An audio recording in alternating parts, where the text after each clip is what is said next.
Hello and welcome to the new vlog of Tejashri Mhetre's vlog. तर इथं वाजले होते रात्रीचे 9 आणि आम्ही चाललो होतो स्वारगेटला, कारण तिथून आम्हाला बस पकडून जायचं होतं कोल्हापूरला. तर येस, आम्ही कोल्हापूरला चाललो होतो. इथे स्वारगेटला आल्यानंतर स्वारगेटवरून MSRTCची एक बस पकडली पुणे टू कोल्हापूर, आणि मग त्याने आम्ही निघालो. असा आमचा कोल्हापूरचा प्रवास चालू झाला. तर आम्ही चाललो आहोत कोल्हापूरच्या अंबाबाईच्या दर्शनासाठी, आणि तिथून पुढेही आदमापूरलासुद्धा जाणार आहोत. तर मी आणि माझे मिस्टर, आम्ही दोघे, ही जी होती ती AC बस होती MSRTCची. सो त्याने आम्ही चाललो. ॲक्च्युली आम्हाला ही फ्री असते का ते मी नंतर सांगेन पुढच्या व्लॉग्समध्ये. तर त्यामुळे आम्ही हीच प्रिफर केली. सो असा मस्त प्रवास आमचा चालू झाला, आणि त्यानंतर आम्ही पहाटेचे 4-4:30 वाजता आम्ही तिथे पोचलो. आणि जे भक्तिनिवास असतात, सो तिथे एक रूम घेतली. तिथे थोडा वेळ आम्ही आराम केला, आणि मग परत असं रेडी होऊन आम्ही देवीच्या दर्शनाला निघालो. एक 8 ते 8:30च्या दरम्यान आम्ही निघालो देवीच्या दर्शनाला. ॲक्च्युली हा ऑड डे होता, त्यामुळे जास्त काही गर्दी नव्हती तिथे, त्यामुळे थोडंसं लेट गेलो आणि रेस्ट केली आणि मग निघालो दर्शनाला. अदरवाईज जेव्हा जास्त गर्दी असते तेव्हा तुम्ही असं, बरेच लोक तर पहाटे 4-4:30 किंवा 5च्या दरम्यान मंदिर जेव्हा ओपन होतं, सो त्यावेळीच दर्शन घेतात. त्यानंतर ह्या रूमपासून ते मंदिरापर्यंत एक 5 ते 7 मिनटाचा अंतर होतं. आणि मग आम्ही तिथे गेलो, जिथं आपण मंदिरात एंटर करतो, तर तिथेच छान असे गजरे होते विकायला. आणि गजरे बघितल्यानंतर गजऱ्याचा मोह आवरला नाही, सो घेतला गजरा, माळला केसामध्ये आणि गेलो पुढे. सो पुढे गेल्यानंतर मस्त असं देवीसाठी ओटी घेतली मी. मला ओटी भरायची होती देवीची. सो छान असं एक साडी घेतली, नऊवारी हिरव्या कलरची, आणि नारळ वगैरे, म्हणजे ती पूर्णच ओटी देतात ते. सो ती घेतली आणि मग गेलो पुढे, मंदिरात एंटर केलं. तर जसं मी सांगितलं की एकतर पाऊस खूप होता त्या दिवशी, आणि त्यामुळे गर्दी कमीच होती पावसामुळे, आणि असंही ऑड डे असल्यामुळे गर्दी होती. शक्यतो सुट्टीच्या दिवशी शनिवार रविवार वगैरे जास्त गर्दी होते. सो दर्शन छान झालं. खूप कमी लोकं होती, सो अशी कमी रांग होती. अदरवाईज ज्या दिवशी गर्दी असते, सो तेव्हा खूप वेळ लागतो दर्शनाला, खूप मोठी रांग असते दर्शनासाठी. आता आतमध्ये काही कॅमेरा लावून नाही आहे, त्यामुळे तिथे मी काही व्हिडिओ घेता आली नाही मला. सो बाहेर आल्यानंतर हा मंदिराचा बाहेरचा व्ह्यू आहे, सो तो घेतला, आणि तिथे काही फोटोज क्लिक केले, व्हिडिओज क्लिक केल्या, आणि मग बाहेर आलो. तर इथे जेव्हा आपण बाहेर पडतो, म्हणजे जेव्हा जिथे एंट्रीच आहे मंदिराची, सो तिथे इथे एक बांगड्यांचं दुकान होतं. सो तिथून मी काही हिरव्या बांगड्या भरून घेतल्या. ॲक्च्युली मी असं ऐकलं आहे की देवीच्या दारात गेल्यानंतर तर तिथून देवीचा हिरवा चुडा भरून यायचा, तर तो चांगला असतो. कारण आणि असंही आत्ता आपला श्रावण स्टार्ट झाला आहे, सो श्रावणातसुद्धा हिरव्या बांगड्या भरतातच. सो तेही होईल म्हणून मी हिरव्या बांगड्या भरून घेतल्या. त्यानंतर थोडासा नाश्ता केला, चहा घेतला, आणि पुन्हा त्या रूमवर आलो. तर रूमवर आल्यानंतर आता आम्हाला आदमापूरला जायचं होतं. तर मी ड्रेस चेंज केला, कारण तो ड्रेस थोडासा कडक आहे त्याची ओढणी, सो मला ते हँडल होत नव्हतं व्यवस्थित ट्रॅव्हलिंगमध्ये. म्हणून मग मी ड्रेस चेंज केला, थोडा सिम्पल ड्रेस घातला, आणि आम्ही निघालो.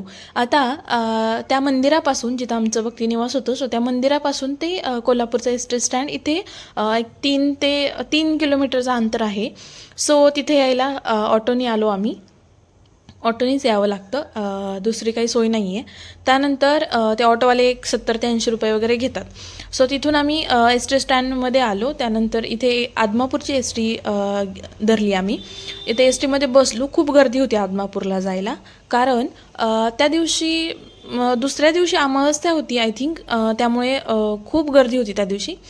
सो आलो, आणि एसटीने आम्हाला एक 10 मिनटाच्या अंतरावर आहे आदमापूरचं मंदिर. सो तेवढ्या अंतरावर आपल्याला बस सोडते, आणि मग तिथून आपल्याला चालत जावं लागतं. तर आता खूप पाऊस होता, त्यामुळे तुम्ही बघू शकता किती चिकचिक झाली आहे सगळीकडे. बट स्टील आम्हाला जायचंच होतं. आमची खूप दिवसापासून इच्छा होती की इकडं आबाळमामांच्या दर्शनासाठी जायचं आदमापूरला. सो हे पहिल्यांदा बघितलं मी मंदिर. खूप छान आहे, खूप छान, आणि खूप गर्दी पण होते इथे. अशी रांग होती दर्शनासाठी, आणि तुम्ही इकडे बघू शकता किती लोक आहेत. सगळे हे दर्शनासाठी दर्शन घेऊन वगैरे बसलेले होते. जे लांबून आले ते तिथे रेस्ट करत होते. आता दर्शन घेऊन झालं. इथे सुद्धा कॅमेरा अलाव नव्हता, त्यामुळे मला आतमध्ये व्हिडिओ घेता नाही आली. सो आम्ही बाहेरचा सगळा परिसर फिरलो. इथं असं ते 1 रुपया चिकटवून आपली विश मागायची होती. सो तेही मी ट्राय केलं. ॲक्च्युली ते झालं नाही माझ्याकडून, बट येस मी ट्राय केलं. त्यानंतर इथं काही फोटोज वगैरे क्लिक केले. बाहेर अलाव आहे फोटो वगैरे क्लिक करायला. सो इथं ह्या परिसरात फिरलो. खूप छान प्रसन्न असं वाटत होतं. बरेच लोकं फोटोज व्हिडिओज घेत होते बाहेरच्या साईडला.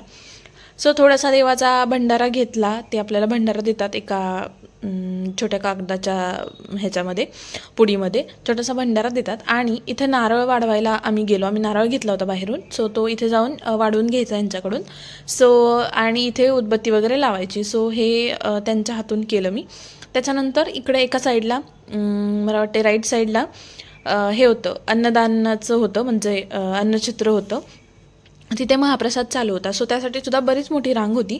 असं म्हणतात की बाळूमामांच्या मंदिरात तिथं आदमापूरला गेल्यानंतर तिथला प्रसाद जो घेईल, सो त्याला जर काही रोगराई असेल, तर त्याच्या अंगामध्ये जर काही रोगराई असेल तर ती निघून जाते असं म्हणतात. सो आम्ही आवर्जून तिथं गेल्यानंतर महाप्रसाद घ्यायचाच. आणि आम्ही पण ठरवलंच होतं की किती मोठी रांग असली, किती उशीर झाला तरीसुद्धा घ्यायचाच प्रसाद आणि मगच यायचं. सो तिथं प्रसादासाठी त्यांचे कंटेनर ठेवलेले असतात आणि त्यामध्ये ताटं वगैरे धुवून ठेवलेले असतात. सो आपण ताट घ्यायचं, तिथं धुवायचं, आतमध्ये जायचं, जेवण करायचं, परत येऊन तिथं आपलं ताट धुवून परत त्या कंटेनरमध्ये ताट ठेवायचं. सो असं तिथं पद्धत आहे. सो त्याप्रमाणे केलं. आम्ही गेलो. प्रसाद होता तिथे, मला वाटते आमटी, भात, शिरा आणि मुगाची सुकी भाजी वगैरे असं होता. सो छानपैकी प्रसाद घेतला आणि आलो. इतकं छान प्रसन्न वाटलं. असं हेक्टिक नाही वाटलं. पूर्णच ट्रॅव्हलिंग वगैरे काही हेक्टिक नाही वाटलं, जरी बसनी गेलो असलो आम्ही तरी. आणि हां, हे मी सांगितलं होतं ते असे कंटेनर त्यांनी ठेवलेत आणि त्यामध्ये त्यांनी ताटं, भांडी वगैरे काय असेल ते ठेवलेले आहेत. आणि इथे आम्ही रांगेत उभे होतो जेवणासाठी. सो सगळेच लोक ताट घेऊन उभे होते जेवणासाठी. त्यानंतर हे होतं जेवण, जसं मी सांगितलं, आमटी, भात, शिरा होतं. त्यानंतर इथून मेतके म्हणून एक गाव आहे. सो तिथे सत्यबा देवींचं मंदिर आहे. सो तिथे जायला ह्या वडाप गाड्या असतात, म्हणजे जीप असतात तिथून. सो त्याच तुम्हाला नेहून सोडतात आणि घेऊनसुद्धा येतात तिथून, कारण तिकडून परत येण्यासाठी दुसरी काही गाडी अवेलेबल नसते.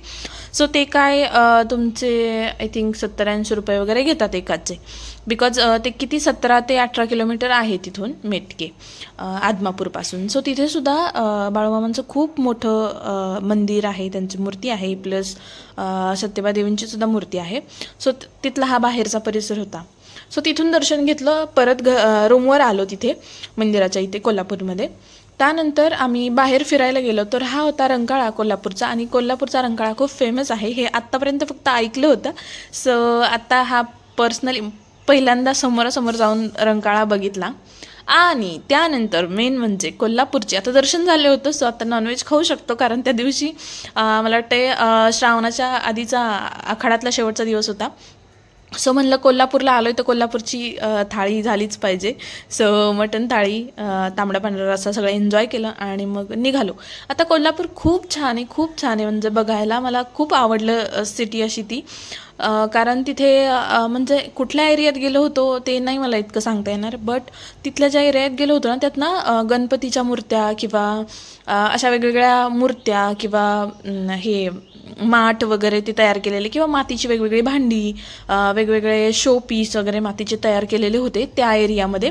तर तिथे खूप होतं. मला ते जास्त घेता नाही आलं, बिकॉज खूप अंधार पण होता आणि गर्दी, गाड्या इकडून तिकडून खूप गाड्या, गर्दी होती, ट्रॅफिक खूप होतं. त्यामुळे मग मला जास्त व्हिडिओ घेता नाही आली. आणि हे सगळं झालं, मग आम्ही निघालो, आलो घरी.